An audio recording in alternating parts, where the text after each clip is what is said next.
In 1876, New Jersey opened a 673,700 square foot psychiatric hospital built of gray stone and crowned like a palace. Its long wings were designed to carry sunlight and fresh air into every ward. But a building created for careful personal treatment would eventually hold approximately 7,700 people. Then, in 2015, the state demolished it. This is how America's great asylum palace rose on a promise of humanity and disappeared after that promise became impossible to keep. In the middle of the 19th century, mental illness was often treated as a problem of custody rather than medicine. In New Jersey, a person whose family could no longer provide care might be sent to a county almshouse, confined in a jail, or kept inside a private home under conditions that depended entirely on money, patience, and circumstance. Some were restrained because officials believed they were dangerous. Others lived beside the poor, the elderly, and people with physical disabilities, not because their needs were the same, but because there was nowhere else for them to go. The state had already taken one important step away from that system. In 1848, the New Jersey State Lunatic Asylum opened in Trenton. It was the first state institution in New Jersey created specifically for the treatment of mental illness, and its existence owed much to a wider reform movement changing public attitudes across the country. One of its most determined advocates was Dorothea Dix. Dix was a former teacher who spent years visiting jails, almshouses, and other places where people with mental illness were confined. She documented what she saw and presented her findings to legislators in direct, carefully constructed appeals. Her purpose was not simply to expose cruelty. She wanted governments to accept a responsibility they had largely left to families, counties, and charitable organizations. In 1845, Dix addressed the New Jersey legislature, describing people with mental illness held in conditions that provided little possibility of recovery. Her advocacy helped build political support for the hospital at Trenton. But Dix did not design that hospital, administer it, or single-handedly create New Jersey's mental health system. Physicians, legislators, local officials, taxpayers, families, and other reformers all shaped what followed. Her importance lay in forcing the state to confront a question it could no longer easily avoid. If mental illness was a condition that could sometimes be treated, what did the government owe to those who could not obtain that treatment for themselves? The answer offered by the reformers of the period was the asylum. The word did not yet carry all the associations it would acquire in the 20th century. In its original sense, an asylum was a refuge, a protected place removed from the pressures believed to worsen mental distress. This idea was connected to a philosophy commonly known as moral treatment. The word moral did not mean that illness was a punishment for bad behavior. It referred to a carefully regulated environment intended to restore order to a disordered life. Patients would receive regular meals, clean clothing, exercise, useful occupation, recreation, and predictable daily routines. Whenever possible, they would be treated with calmness rather than physical punishment. The environment itself was considered part of the therapy. Fresh air was not an amenity. Sunlight was not decoration. Quiet grounds, open views, gardens, and well-ventilated rooms were expected to influence the mind as surely as food and medicine influenced the body. Physicians also believed that removing patients from family conflict, crowded neighborhoods, alcohol, poverty, or other sources of strain might give them a better chance to recover. Some of these beliefs were limited by the medical knowledge of the time. Doctors had few reliable treatments for severe psychiatric conditions, and the diagnoses recorded in 19th-century institutions often combined illness, behavior, disability, and social judgment. Yet the reform movement contained a genuine ethical change. A person with mental illness was increasingly presented not merely as someone to be controlled, but as a citizen entitled to care. The problem was that the promise attracted more people than the state had prepared to serve. The asylum at Trenton became crowded. New Jersey's population was growing, and families who had once kept struggling relatives at home now had a public institution to which they could apply. County officials also had a reason to transfer residents out of local almshouses and jails. Each admission relieved pressure somewhere else while adding it to the state hospital. Expansion offered only temporary relief. A building designed around personal supervision and carefully classified wards could not preserve those principles indefinitely as beds multiplied and corridors filled. By the years following the Civil War, New Jersey faced the same contradiction appearing in other states. The more the asylum was accepted as a humane answer, the less capable a single asylum became of delivering the treatment that had justified it. A second state hospital therefore began to appear not as an ambitious luxury, but as an obligation postponed too long.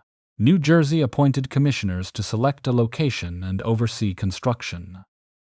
They examined numerous possible sites before choosing farmland near Morristown. The location provided several advantages.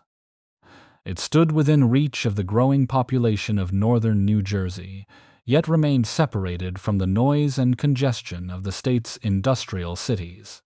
The nearby Morris and Essex Railroad could carry patients, employees, supplies, coal, and building materials. The surrounding land offered elevation, water, cultivated fields, and the possibility of creating the restorative landscape reformers considered essential. More than 700 acres were assembled for the institution. The land was not intended simply to surround a hospital with empty space. It would support farms, gardens, roads, reservoirs, staff residences, barns, workshops, utilities, and other buildings required by a community expected to care for hundreds of people at a distance from town. The state ultimately committed approximately $2.5 million to the undertaking, an extraordinary public investment for its time. Part of that expense reflected the physical scale of the project.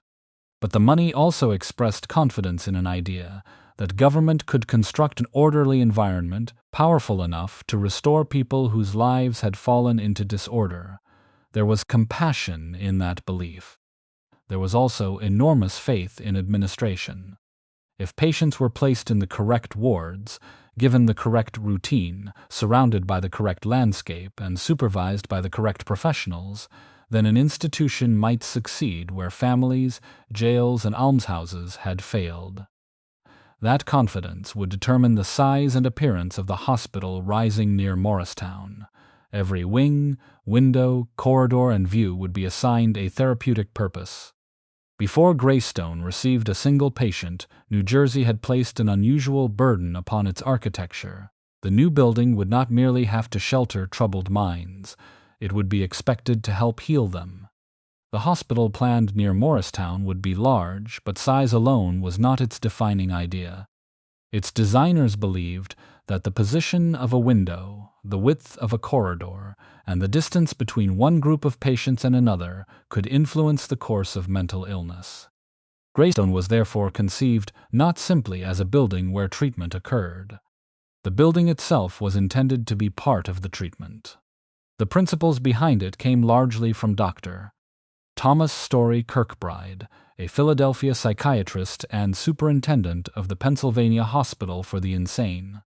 Kirkbride belonged to a generation of physicians who wanted psychiatric hospitals to be recognized as medical institutions rather than custodial warehouses. He argued that successful care required more than competent doctors. It depended upon the scale, organization, setting, and daily management of the entire hospital. Kirkbride believed an asylum should stand in the countryside, within reach of a city, but removed from its noise and congestion. The grounds should offer cultivated fields, gardens, walking paths, and broad views. Inside, patients should have light, fresh air, heat, clean water, and enough space to prevent the confusion of large, undifferentiated crowds. A superintendent should remain close enough to the wards to understand what was happening within them. These ideas produced the arrangement that became known as the Kirkbride Plan. At its center stood an administrative building containing offices, reception rooms, and accommodations for senior staff. Patient wards extended from both sides in a series of connected sections. Each section stepped backward from the one before it, creating a long, shallow V rather than a single straight wall. Seen from above, the hospital resembled a pair of wings unfolding from a central body. The arrangement served several purposes. Because the wards did not stand directly behind one another, more windows could receive daylight. Air could move around each section instead of being trapped within enclosed courtyards. Patients looking outside would see lawns, fields, trees, and distant hills rather than the wall of another ward. The separation between sections could also reduce noise and make it easier to divide the hospital into smaller groups. Kirkbride supplied the system, but he did not draw every detail of Greystone. That work belonged to Samuel Sloan, a Philadelphia architect experienced in designing hospitals, residences, and public institutions. Sloan had worked closely with Kirkbride before, and he understood how medical theory was expected to govern the building's shape. His task was unusually complicated. Greystone needed to operate as a hospital, residence, workplace, and self-contained public institution. It required kitchens, dining rooms, laundries, storage areas, heating systems, water service, staff quarters, and routes for moving food and supplies. At the same time, those practical systems were not supposed to overwhelm the therapeutic atmosphere presented to patients. Sloan gave the central building the appearance of a monumental public palace. Its gray gneiss stone was quarried from the property itself, making the hospital seem to have risen directly from the New Jersey landscape. The steep mansard roofs, projecting pavilions, dormer windows, and central tower, placed it firmly within the Second Empire style, then associated with civic importance and modern government. The effect was deliberate. Greystone was not meant to resemble a county jail, although many of its residents arrived from places of confinement. Nor was it intended to look like an almshouse, where poverty and illness were often managed together. Its scale and formal entrance announced that the people inside were receiving the attention of the state. Behind that dignified exterior, however, the architecture imposed a strict order. Men and women occupied different sides of the hospital. Within those divisions, patients were separated according to physicians' judgments about their condition, behavior, and prospects for recovery. Those considered calm, cooperative, or convalescent could be placed in wards closer to the administrative center. Patients judged more disturbed, noisy, or difficult to manage were generally assigned to sections farther toward the ends. This arrangement was supposed to protect quieter patients from disruption and allow attendants to provide care suited to each group. It also meant that the farther a person moved from the center, the more the architecture could reflect an institutional judgment about that person. Distance was both a therapeutic tool and a form of classification. The wards themselves were intended to remain manageable. Day rooms allowed patients to gather outside their sleeping quarters. Dining rooms prevented every meal from being taken beside a bed. Exercise spaces provided movement during poor weather, while the grounds offered outdoor activity when conditions allowed. Connecting corridors made it possible to move through much of the building without exposure to winter cold. Yet the very coherence of the plan carried a danger. Because every function had been assigned a place, the system depended upon those places being used as intended. A day room could support recovery only while it remained a day room. A dining room could preserve dignity only while it was not crowded with beds. A ward designed around a limited number of patients could offer personal supervision only while that limit was respected. Greystone opened on August 17, 1876. It had 600 beds, and the state's current historical account records 292 patients at the beginning of operations. For the first arrivals, the enormous structure may have seemed almost empty. Its long corridors, high ceilings, ordered wards, and open grounds offered the space that the overcrowded hospital at Trenton could no longer provide. The institution's first report described the new asylum as evidence of the humanity and liberality of New Jersey. Those words were more than ceremonial praise. They revealed how the state wanted the building to be understood. Greystone was presented as proof that a modern government could recognize the helplessness of its most vulnerable citizens and answer it with organized care. Later generations would remember the building through claims about its unprecedented size. It was often described as the largest structure in the United States under a single roof, or as resting on the country's largest continuous foundation until the Pentagon was completed. Such comparisons are difficult to verify precisely, and similar institutions have inspired competing claims. What can be said with confidence is that Greystone's scale astonished those who encountered it and became inseparable from its reputation. But scale was never supposed to be the source of its medical power. Its promise depended upon limits: limited ward populations, careful classification, adequate attendance, and enough room for every therapeutic function. Greystone had been constructed with space to treat individuals rather than merely store them. Within little more than a decade, that distinction began to disappear. The state sent more people through its doors, and the building yielded one room at a time. Spaces created for exercise and recovery began to fill with beds. The palace designed to cure was becoming a place that first had to find somewhere for everyone to sleep. Once Greystone opened, the work of treatment could not be separated from the work of keeping hundreds of people alive. Every patient needed food, clothing, heat, clean water, bedding, and protection from disease. Every ward required attendance, maintenance, laundry service, and waste removal. The institution had been designed as a medical refuge, but it soon had to perform many of the functions of a town. The surrounding acreage made that transformation possible. Fields were cultivated to supply the kitchens. Barns sheltered livestock. Gardens and greenhouses extended the growing season and provided both food and flowers. Storehouses held grain, tools, clothing, and other supplies that could not be obtained at short notice. Roads connected the main building to farms, workshops, staff residences, and utility structures scattered across the property. Water had to be collected, stored, and carried into a building containing hundreds of bedrooms, bathrooms, kitchens, and service areas. Boilers had to provide heat through New Jersey winters.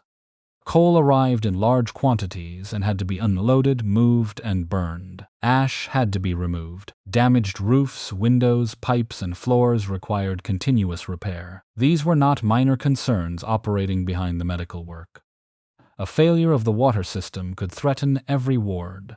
A shortage of fuel could leave patients cold.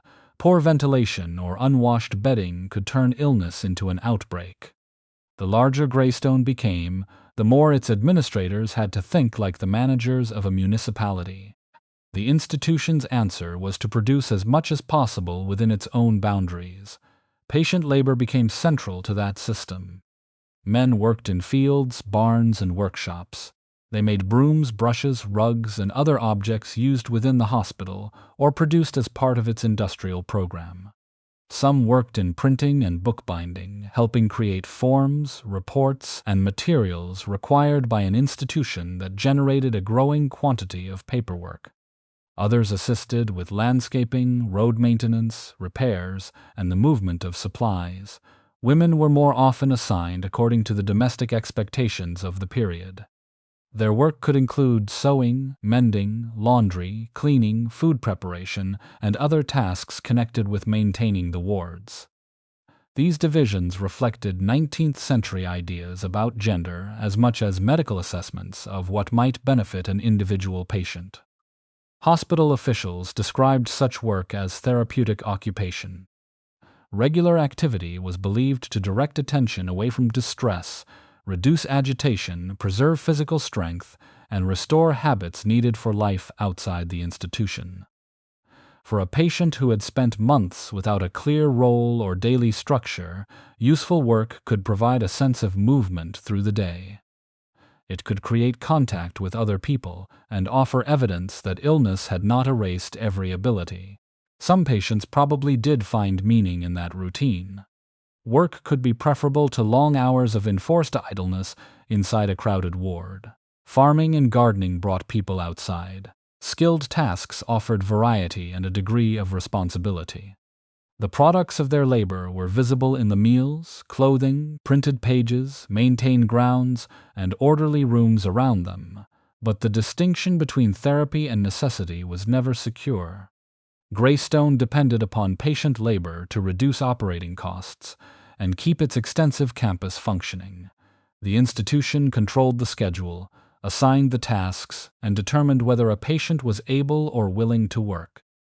Patients did not participate as ordinary employees with the same freedom to refuse, negotiate conditions, or leave for another position.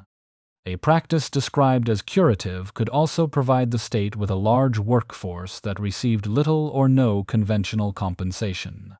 The same ambiguity appeared throughout institutional life. Order could give a distressed person stability, but it could also become rigid discipline. Classification could protect vulnerable patients, but it could also reduce them to categories. Removal from a troubled household could offer relief, while distance from home could weaken the relationships needed for eventual return. For the people living at Greystone, the hospital was not experienced only through formal treatments. Life was measured by meals, bells, clothing, weather, and the behavior of attendants. There were religious services, entertainments, walks, and periods of recreation. Letters carried news across the boundary of the grounds. Family visits could interrupt the institutional routine, although distance, cost, work obligations, and strained relationships made regular visits difficult for many. The quality of life varied across the hospital. A calm ward with sufficient attendance could resemble the ordered refuge promised by moral treatment. A more disturbed ward could involve closer supervision and greater restriction. Personal relationships also mattered. A patient's experience might depend upon whether an attendant was patient or indifferent, whether a physician knew the individual well, and whether relatives remained involved. As the campus became more self-sufficient, it also became more enclosed. Greystone had its own workforce, food production, utilities, routines, and internal authority. Employees could live on or near the grounds. Patients might spend years within a world organized almost entirely by the institution. That separation protected the hospital from some outside pressures, but it also limited what the public could observe. Annual reports offered statistics, expenditures, improvements, and the judgments of administrators. They did not preserve every private encounter in a ward or every reason a patient obeyed, resisted, improved, or declined. Families saw portions of the institution during visits. Most citizens saw only the monumental facade or the cultivated landscape surrounding it. The building therefore communicated order even when pressure was growing inside. Each successful harvest and repaired corridor allowed Greystone to receive more people. Each new service made the institution appear capable of meeting another need. County authorities continued sending patients who could not be cared for locally. Families sought admission because the state hospital offered resources unavailable at home. People who did not recover quickly remained, while new patients arrived behind them. By 1887, Greystone held approximately 800 patients. Rooms intended for exercise were converted into dormitories. The change may have appeared practical. The rooms were already heated, enclosed, and connected to the wards.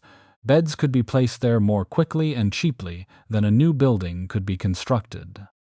Yet the decision altered the hospital's design in a fundamental way. Space intended to help patients move, gather, and recover was sacrificed to the immediate need for accommodation. More beds allowed Greystone to accept more people, but they did not create more attendance, more recreation, or more individual attention.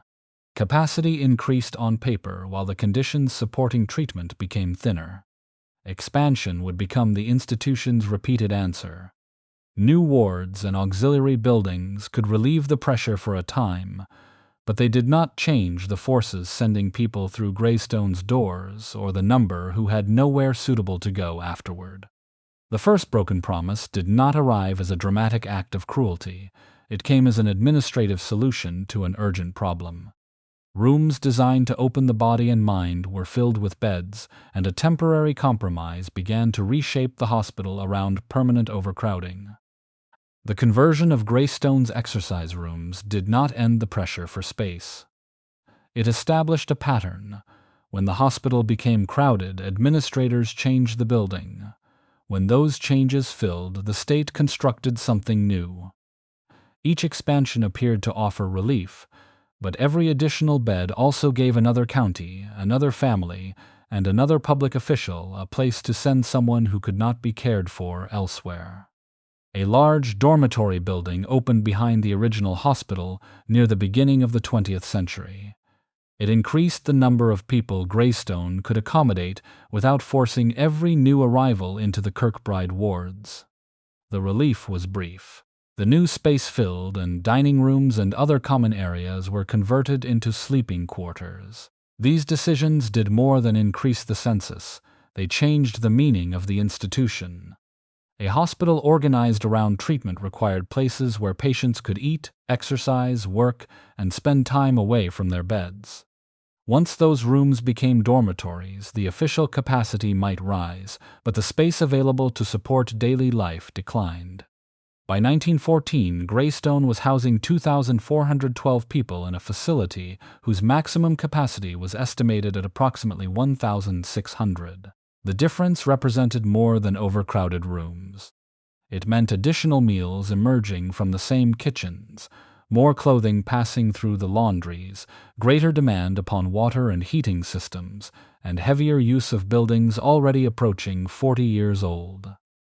It also changed the work of the staff. Moral treatment had depended upon observation, familiarity, and regular contact.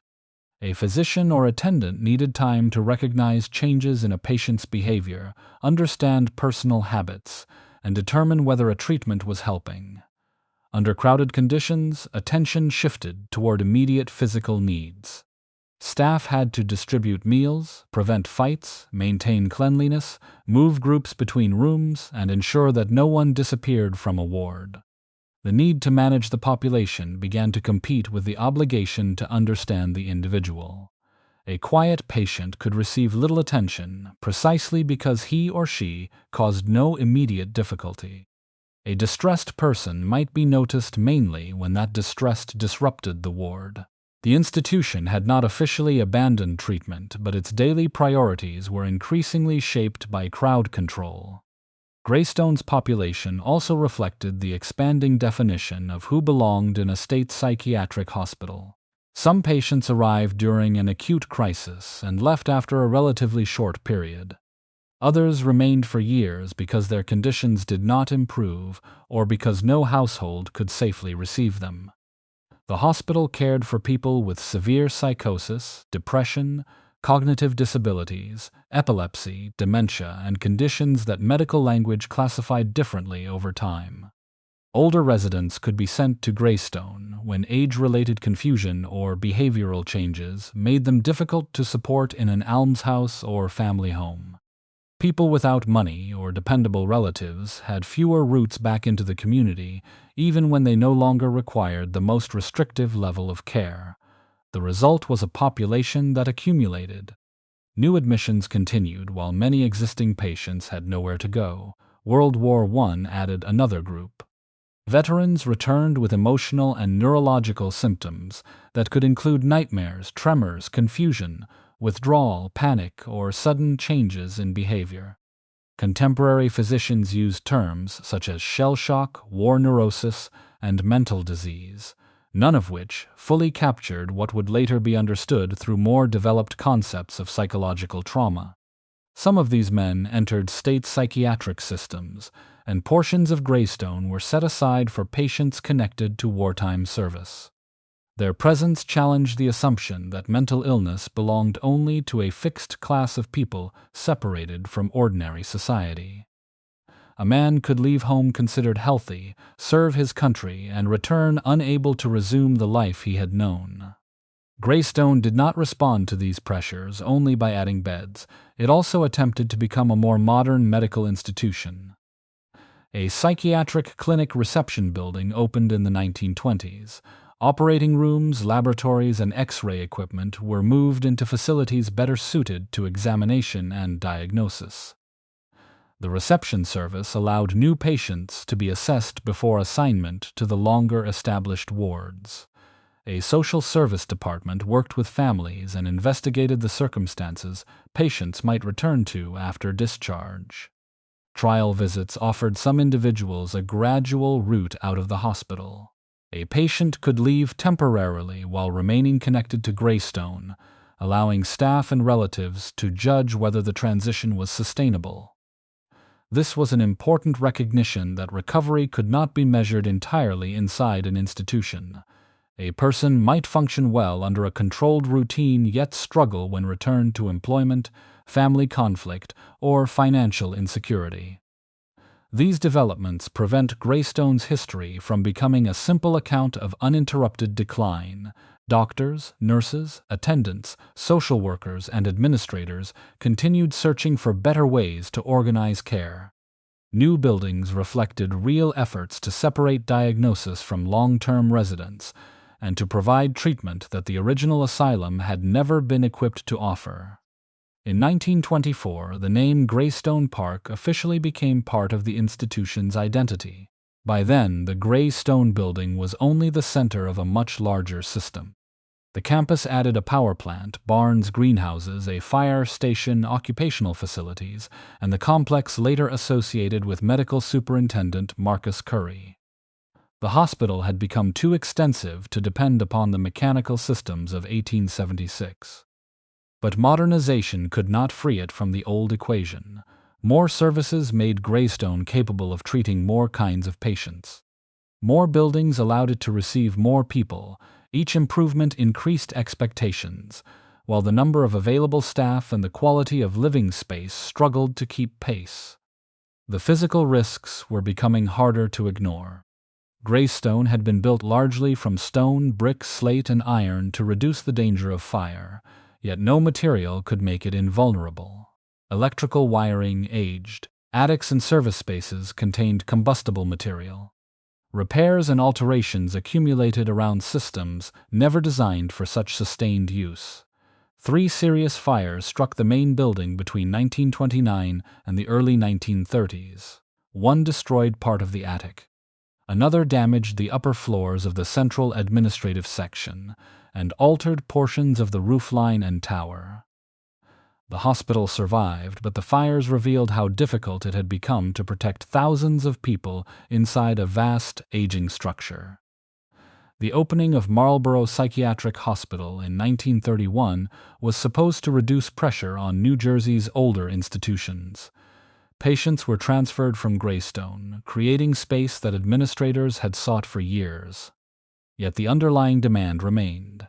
County facilities still needed somewhere to send people. Families still lacked adequate support at home. Older and more seriously ill residents still required long-term care. Even the transfers created new difficulties. Patients considered healthier or more capable of work were often among those most suitable to move. Greystone could lose people who had helped operate its farms and workshops while retaining residents who required greater assistance. A lower census did not necessarily produce a lighter burden. Expansion had repeatedly treated overcrowding as a shortage of rooms. In reality, the crisis involved housing, poverty, disability, family capacity, medical limitations, and the absence of care outside the institution. Greystone could build another ward, but it could not resolve those forces beyond its grounds. As the Great Depression arrived and another world war approached, Greystone was no longer merely a hospital that had grown too large. It had become the place where New Jersey deposited problems its communities had not learned, or had not chosen, to solve.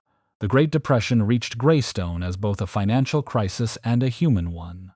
State revenues contracted, families lost income, and local agencies faced demands they could not meet. Mental illness did not decline with the budget.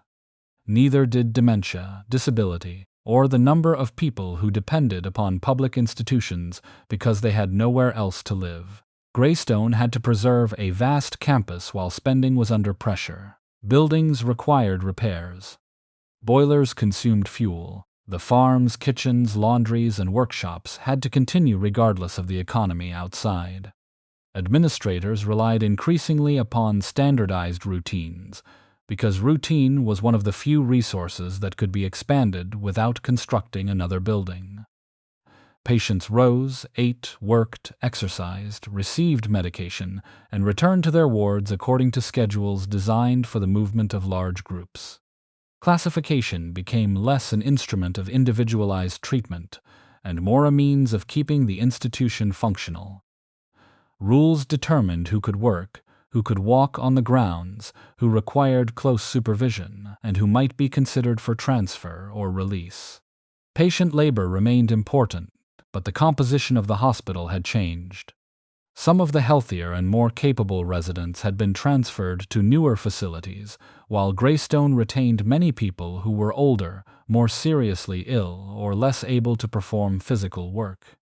The institution could no longer depend as heavily upon patients to maintain the farms, roads, and buildings that supported them. Federal work programs provided partial relief. Workers employed through the Works Progress Administration and related Depression-era efforts performed construction, repair, and maintenance across public institutions. At Greystone, their labor helped fill gaps left by limited budgets and a patient population less able to sustain the campus. The arrangement kept parts of the institution operating, but it did not reduce the number of people requiring care. Then came World War II. The war drew doctors, nurses, attendants, and other workers into military service or better-paying defense employment. Materials became more difficult to obtain. Repairs could be delayed because metal, machinery, and construction supplies were directed toward national priorities. Food production and conservation took on greater importance, while existing employees carried responsibilities left by those who had departed. At the same time, the war created new patients. Veterans returned with psychiatric and neurological conditions requiring long-term treatment. Civilians entered hospitals after experiencing bereavement, displacement, economic strain, or the accumulated pressures of the war years. Older residents continued to arrive, and people admitted before the war did not disappear simply because the nation's attention had turned elsewhere. Greystone's population moved beyond anything its original designers had contemplated. The hospital's present historical summary places its highest census at approximately 7,700 patients in 1947. Preservation histories commonly identify a figure of 7,674 in 1953. The surviving accounts therefore differ over the precise year and total, possibly because they are drawing from different census dates or methods of counting. What is not in dispute is the scale. By the late 1940s and early 1950s, more than 7,000 people were living under the authority of a single institution. That figure can become almost meaningless through repetition. 7,000 is large enough to sound abstract. Inside Greystone, however, it had to be translated into ordinary physical acts. Approximately 7,700 patients required more than 23,000 patient meals each day before meals for employees were counted. Thousands of sets of clothing and bedding passed through the laundry. Every person needed water, heat, bathing facilities, toilets, medical attention, and a place to sleep. A minor failure in the kitchen or heating plant could affect a population comparable to that of a small town. The same arithmetic governed human attention. Hiring additional employees did not ensure that staffing kept pace with admissions, illness, military service, resignations, and the increasing needs of an aging population. Physicians could not know thousands of patients in the personal manner imagined by the founders of moral treatment. Nurses and attendants had to divide their time among wards where immediate demands often took precedence over quiet suffering. A person who needed conversation might receive observation instead. A person who needed sustained therapy might receive a place in a daily schedule. Records, diagnoses, and ward assignments became necessary substitutes for familiarity. This did not mean that compassion disappeared from Greystone. It meant that compassion had to survive inside a system whose scale worked against it. Many employees continued under exhausting conditions because leaving would increase the burden on those who remained. Some built relationships with patients over years. They fed people who could not feed themselves, wrote to families, managed emergencies, and tried to preserve small routines of dignity inside crowded wards. But the difficulty of the work cannot be used to excuse every result. An institution that held people involuntarily possessed extraordinary power over their bodies and daily lives.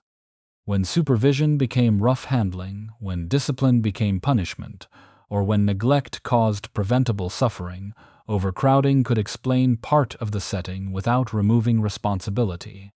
The structure of the hospital made those boundaries difficult to see from outside. Annual reports could record admissions, discharges, expenditures, farm production, and medical activity. They could not fully show what it meant to wait for assistance in a crowded room, or to spend years moving according to bells and ward schedules. The Kirkbride building still retained its monumental facade. Its wings still stepped across the landscape to admit sunlight and air. On a plan, the original therapeutic logic remained visible. In practice, much of that logic had been defeated by numbers. Cots occupied spaces never intended for sleep. Common rooms lost their original functions. Privacy became scarce. Classification separated people, but separation alone could not create treatment. The distance between wards, once designed to protect different groups from disturbance, now increased the ground employees had to cover and the infrastructure the state had to maintain. Greystone had become more than overcrowded. It had crossed from an institution organized around recovery into one organized around continuity. Its first obligation each morning was to keep the system moving until night, then begin again. By the time the population reached its greatest size, confidence in architecture as a cure was fading. Psychiatry was turning toward interventions that acted more directly upon the body and brain. Convulsions could be induced.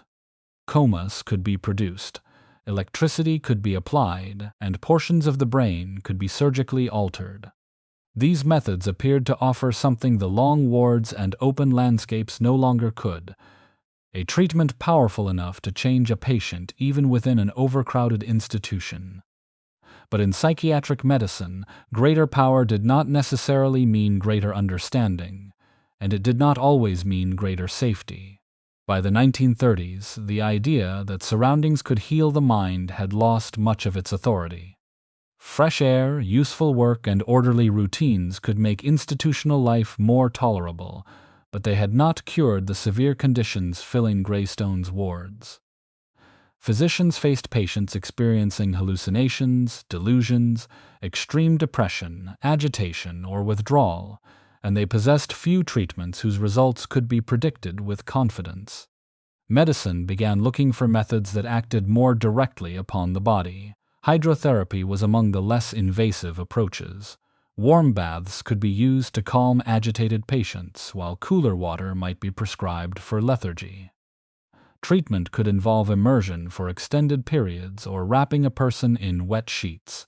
In theory, temperature and physical sensation regulated the nervous system. In practice, the difference between therapy and restraint depended upon duration, supervision, and whether the patient had any meaningful choice. More forceful interventions followed. Metrazole, a drug introduced into psychiatric treatment during the 1930s, was administered to produce violent convulsions. Physicians believed that inducing seizures might interrupt psychosis, particularly schizophrenia. The seizures were difficult to control and could cause fractures or other injuries. Patients could also experience intense fear before losing consciousness. Insulin coma therapy pursued a different route. Large doses of insulin drove blood sugar to dangerously low levels, producing coma. Staff then attempted to revive the patient with glucose. Treatment could be repeated over weeks, requiring close monitoring and a substantial commitment of nursing labor. Some physicians reported improvement, but the procedure carried obvious risks, including prolonged coma, brain injury, and death. Electroconvulsive therapy offered a more controllable way to induce a seizure. Early EST was often administered without the anesthesia, muscle relaxants, and monitoring that later became standard. That history should not be confused with modern ECT, which remains an accepted treatment for certain severe conditions, particularly major depression that has not responded to other care. The name remained the same, while the procedure, safeguards, and understanding of its appropriate use changed considerably. For physicians working in an overcrowded institution, these treatments carried a practical attraction. Moral treatment required space, time, and sustained personal attention. A physical intervention could be administered within the hospital and measured by visible changes in behavior. A previously agitated patient might become quieter. Someone who had stopped eating might begin again. A person considered unreachable might respond, but a quieter ward was not necessarily evidence of recovery. Reduced resistance could be interpreted as improvement even when a patient had become frightened, confused, physically weakened, or less able to express distress. In a system responsible for thousands of people, treatment and institutional convenience could become dangerously difficult to separate. Psychosurgery carried that problem into the operating room. In 1947, neurosurgeon J. Lawrence Poole and a team associated with Columbia University began what became known as the Columbia Greystone Project. The researchers sought to examine psychiatric brain surgery more systematically. The principal procedures included leucotomy, which severed connections in the frontal regions of the brain, and topectomy, which removed selected portions of the frontal cortex. Poole and his colleagues hoped that a more limited operation might reduce severe psychiatric symptoms without producing the personality changes and loss of initiative associated with broader lobotomy procedures. Patients were tested before and after surgery, and the project attempted to compare outcomes rather than rely entirely upon a surgeon's impressions. The effort represented a search for stronger evidence within a field already performing irreversible operations. It did not resolve the fundamental ethical problem. Patients confined in a state hospital did not negotiate with physicians from a position of equal freedom. Consent could be complicated by illness, commitment, family pressure, and the authority of the institution. Once tissue had been destroyed, an unsuccessful result could not be reversed.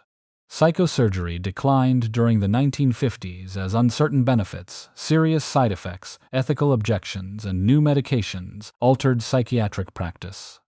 Greystone's participation remains important because the hospital was not merely a passive recipient of medical fashion. It became one of the places where the power to alter the brain was studied and judged. The life of Naomi Ginsburg gives this period a human dimension that hospital statistics cannot. Naomi experienced severe mental illness for much of her adult life and spent extended periods in state hospitals, including Greystone. Her son, Allen Ginsburg, encountered the psychiatric system as a child and young man through visits, separations, crises, and decisions no family was prepared to make. Naomi underwent shock and insulin treatments during her years in institutional care. Her prefrontal lobotomy was performed at Pilgrim State Hospital in New York, not at Greystone, after Allen was asked to authorize the operation. Following Naomi's death in 1956, her illness and institutionalization became the center of Allen Ginsberg's long poem, Kaddish. The poem is not a neutral medical record, but it preserves what official reports often leave out: the fear of a patient, the confusion of a family, and the emotional cost carried by a child long after a hospital stay ended. That same year, another American writer entered Greystone. Woody Guthrie had written songs about migrant workers, poverty, war, and the distance between American promises and American life. By the 1950s, his behavior, movement, and speech were being altered by Huntington's disease, an inherited neurological disorder that had also killed his mother. Before the condition was properly understood, his symptoms could be mistaken for alcoholism or psychiatric illness.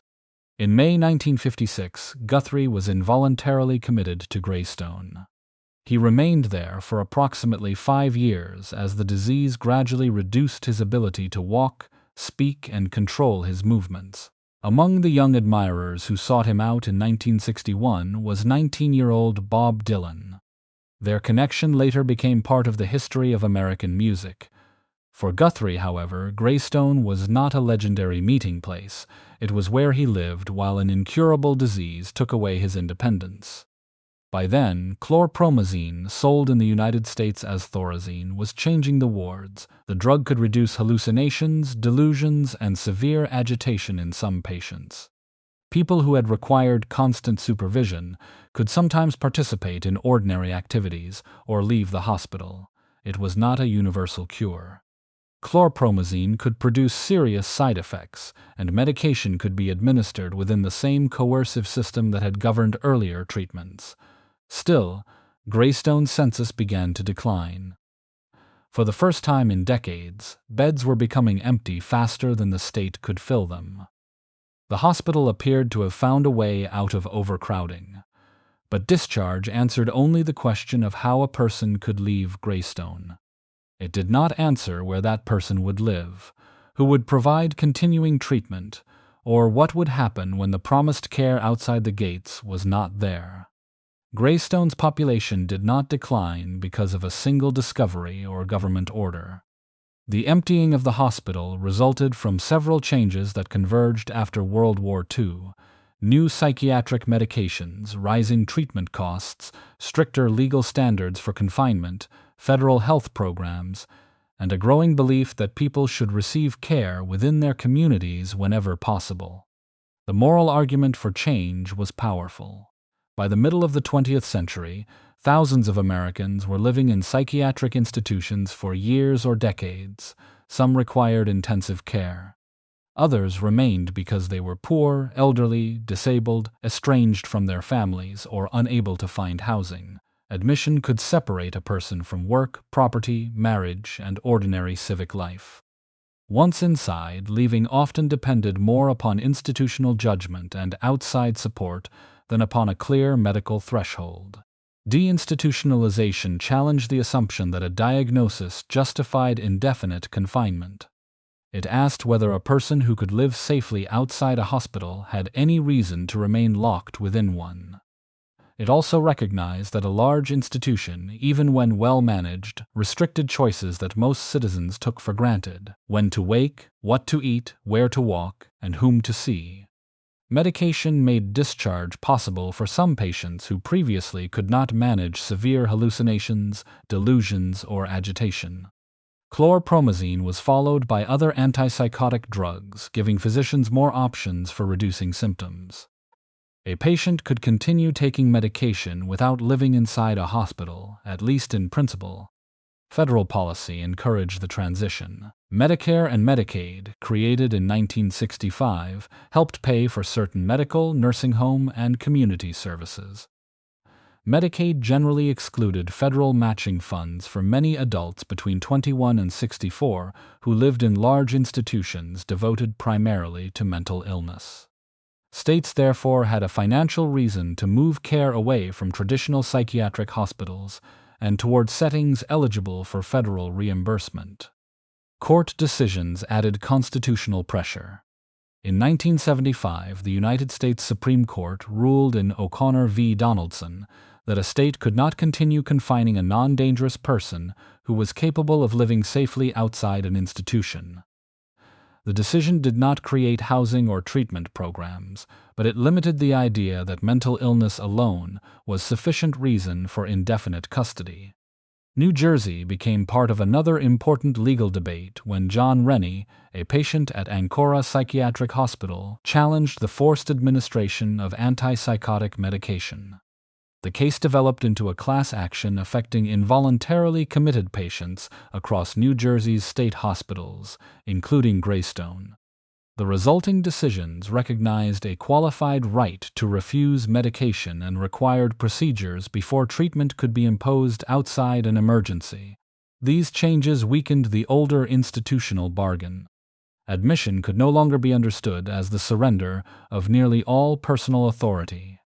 Treatment was expected to occur in the least restrictive setting appropriate to the patient's condition. But a legal right to leave was not the same as a place to go. Community care required clinics, psychiatrists, medication management, emergency services, Supportive housing, employment assistance, transportation, and people able to respond before a crisis became an arrest or another hospitalization. The Federal Community Mental Health Centers program promised part of that network, but development was uneven. Services varied by county, funding cycle, and political commitment. Some communities gained strong outpatient programs. Others received only fragments. Families often became the system that filled the gaps. Parents, spouses, siblings, and adult children helped manage medication, housing, appointments, and recurring crises, sometimes with little training or financial assistance. Those without dependable relatives faced greater risks of homelessness, incarceration, placement in poorly regulated facilities, or repeated movement through emergency rooms. Deinstitutionalization therefore produced two truths at the same time. It released many people from unnecessary confinement and restored rights that institutions had taken from them. It also exposed how little had been constructed to support some of those lives outside the hospital. Greystone's falling census did not necessarily make its work simpler. Patients who could live independently or with modest support were often the most likely to leave. Those who remained could have multiple psychiatric, medical, developmental, and social needs. Some had histories of repeated hospitalization. Others had no family willing or able to accept responsibility for their care. The institution now managed fewer people, but a larger proportion could require close supervision, specialized treatment, or assistance with basic daily activities. Empty beds did not automatically produce adequate staffing in the wards that remained.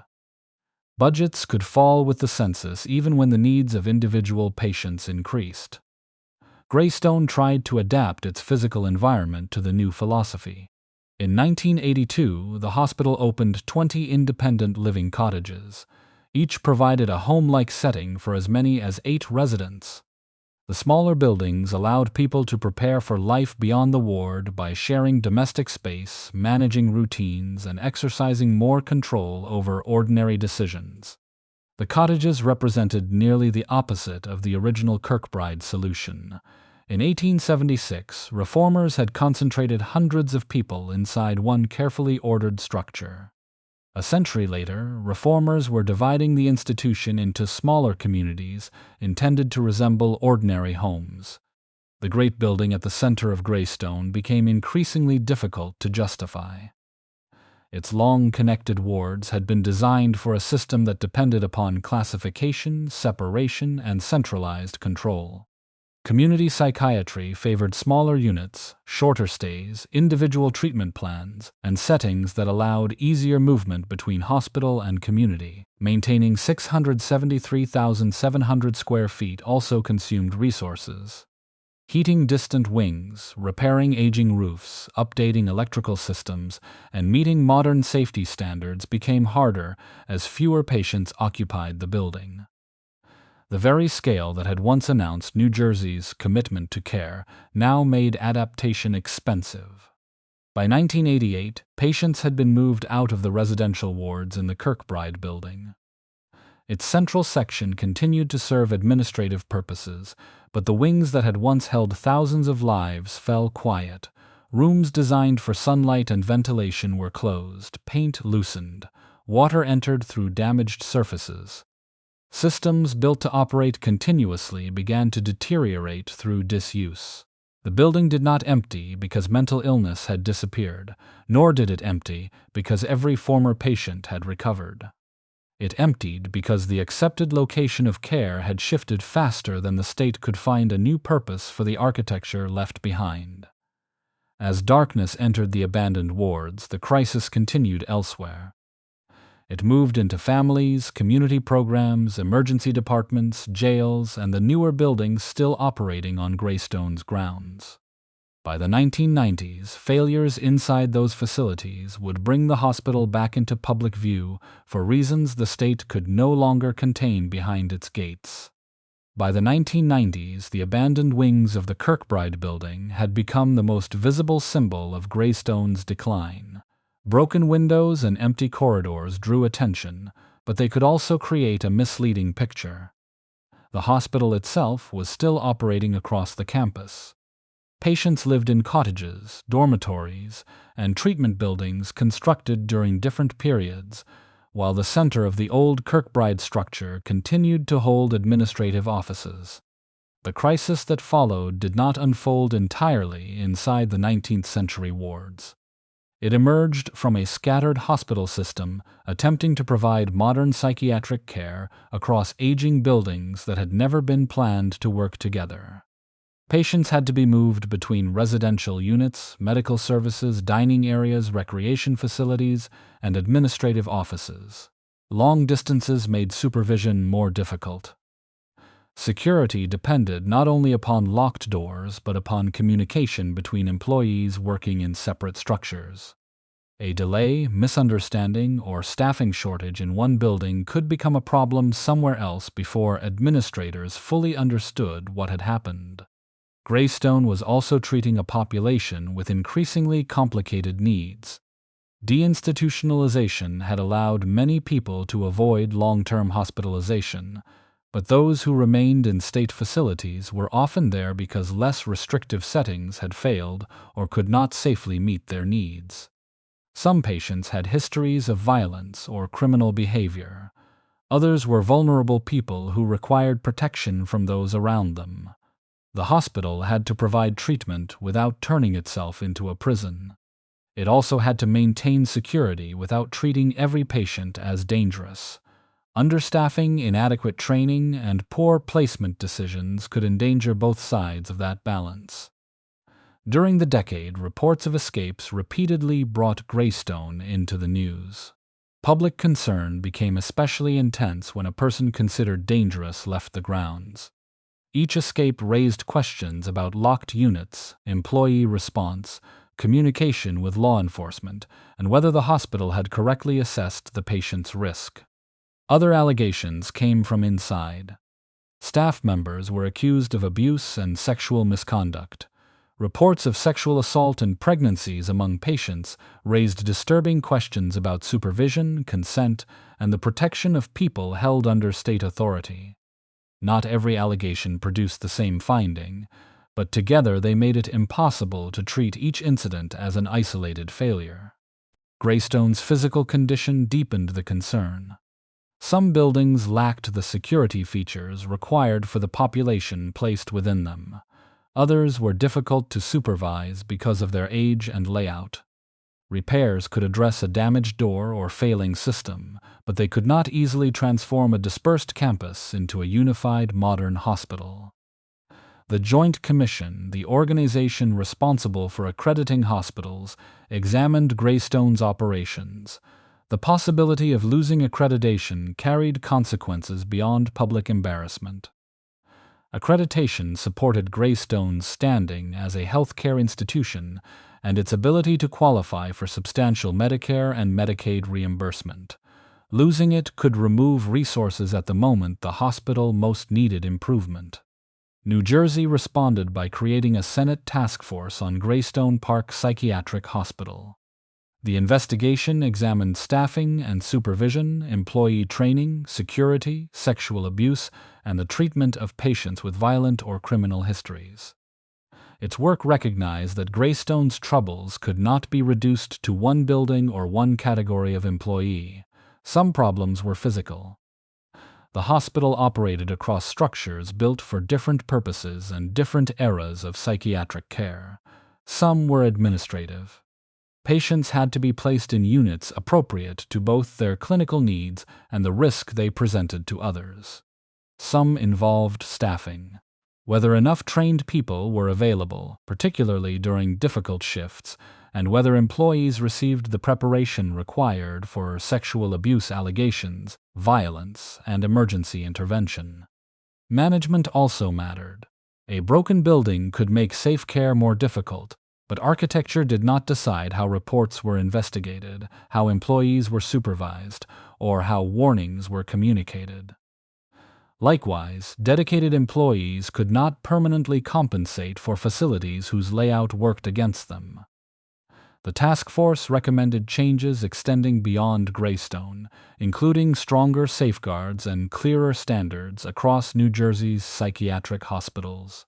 The state made improvements, and Greystone preserved its accreditation.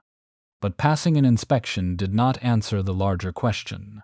How much more money should New Jersey place into a collection of aging buildings that would still remain dispersed after renovation? In April 2000, Governor Christine Todd Whitman announced that the troubled hospital would be closed and replaced. The word closed requires care. New Jersey was not abandoning the Greystone name, the campus, or its responsibility for inpatient psychiatric treatment. The decision concerned the old system of buildings. The state intended to construct a new hospital nearby and transfer patients into it. That distinction also meant the announcement did not immediately determine the fate of the Kirkbride building. Ending its administrative use and deciding whether to preserve, redevelop, or demolish it were separate questions. For the moment, the central stone palace remained standing while the state concentrated on replacing the functioning hospital around it. Planning and financing took years. Construction of the new facility began in November 2005. Its design reversed many of the conditions that had complicated the old campus. Housing, treatment rooms, medical services, recreation, education, and administration would be gathered within one interconnected complex. Staff could reach patients without crossing large distances between unrelated buildings, and patients could receive services without being repeatedly moved across the grounds. The project cost approximately $200 million. It provided 450 inpatient beds, treatment spaces, an auditorium, and rooms for therapeutic and educational activities. Nearby residential cottages could serve about 60 additional people preparing for more independent community living. On July 16, 2008, patients moved into the new Greystone Park Psychiatric Hospital. State officials described the facility as a place of improved treatment, safety, respect, and dignity. The language echoed the claims made when the first Greystone opened 132 years earlier. In 1876, New Jersey had believed that a monumental building organized around sunlight, landscape, and classification represented the most humane psychiatric care available. In 2008, the state placed its confidence in a lower, more consolidated complex designed around treatment teams, security, and movement back into the community. Neither generation believed it was constructing a warehouse. Both believed a new physical environment could repair failures associated with the old one. The difference was that the first Greystone had tried to create an entire world apart from society. The new hospital was intended to prepare patients for a return to it. Once the transfer was complete, Greystone continued as a psychiatric institution. Across the campus, however, the original palace stood without patients or administrators. Its replacement had answered what New Jersey would do about the hospital. It had not answered what the state would do with the building that embodied its history. The Kirkbride structure was too large to ignore, too expensive to repair casually, and too closely tied to generations of suffering and care to be removed without a fight. After the hospital moved in 2008, the original Kirkbride building no longer had even its limited administrative purpose. Its wards had been without patients for 2 decades, and deterioration had continued behind locked doors. Water penetrated damaged roofs. Plaster fell. Mechanical and electrical systems were obsolete. Asbestos, lead, and other hazardous materials complicated nearly every proposal for reuse. These conditions had not appeared suddenly. They were the accumulated result of age, alterations, deferred maintenance, and years without a permanent plan. By the time New Jersey had to decide the building's future, preserving Greystone meant more than repairing stone walls. It meant removing contamination, replacing infrastructure, satisfying modern building codes, and finding a use capable of supporting approximately 673,700 square feet. The surrounding campus was already being divided from the structure that had once organized it. Morris County acquired portions of the property under restrictions favoring recreation, conservation, historic preservation, and farmland preservation.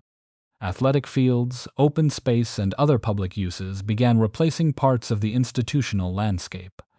For many residents, that transformation offered a legitimate public benefit. Land once closed behind a state hospital boundary could become accessible to the surrounding community.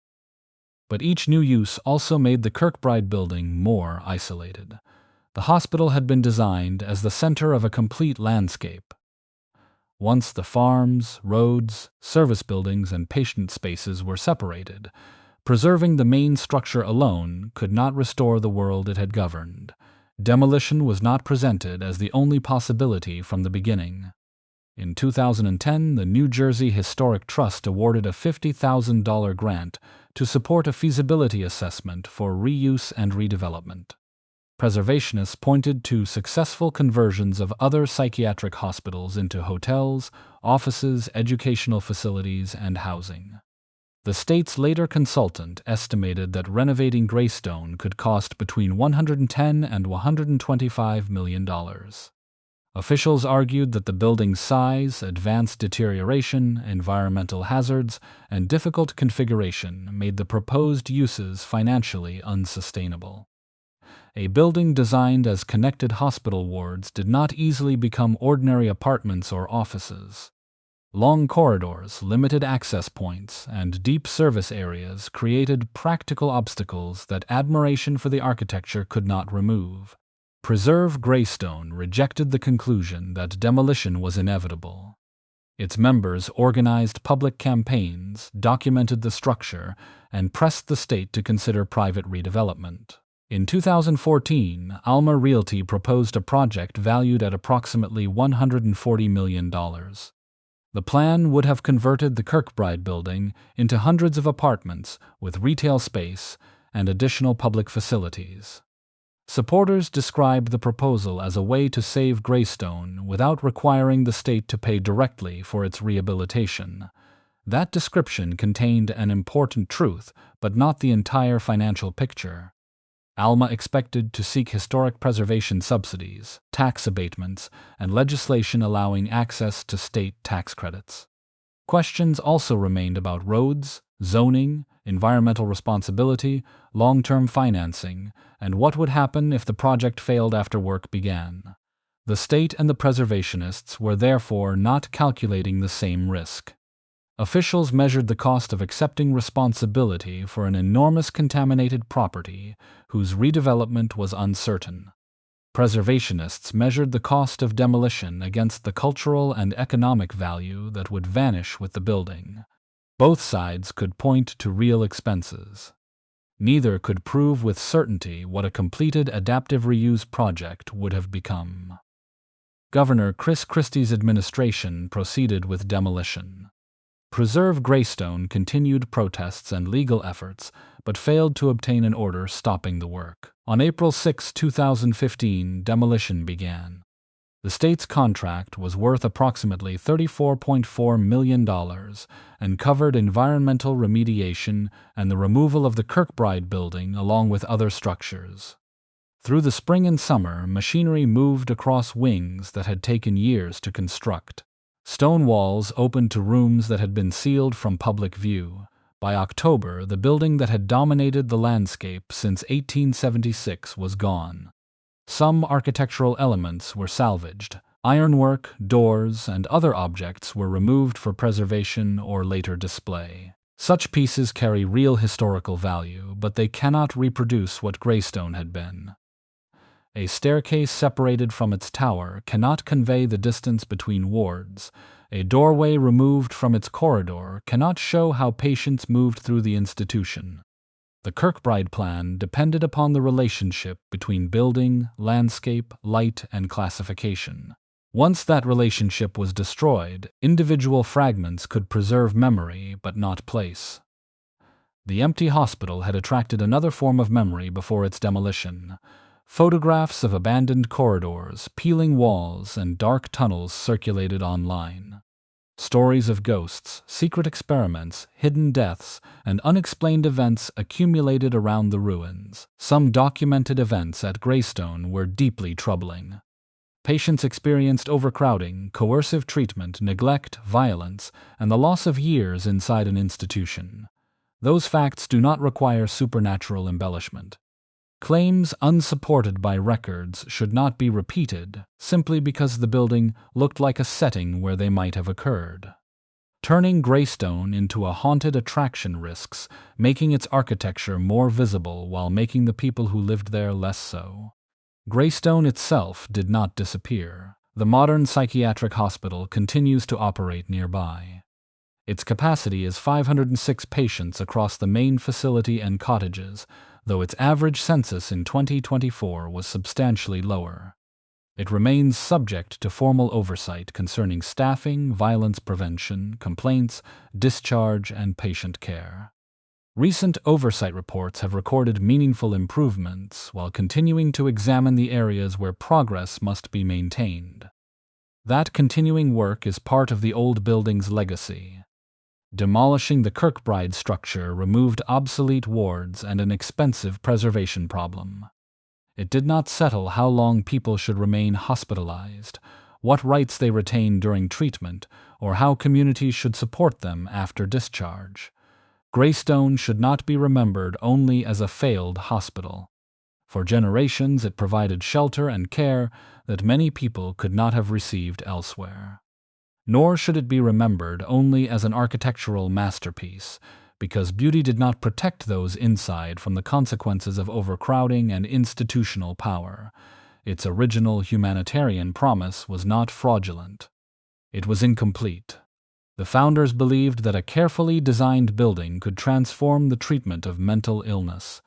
They were right that surroundings, dignity, and human attention mattered. They were wrong to believe that architecture could preserve those values without limits, resources, accountability, and a functioning world beyond its doors.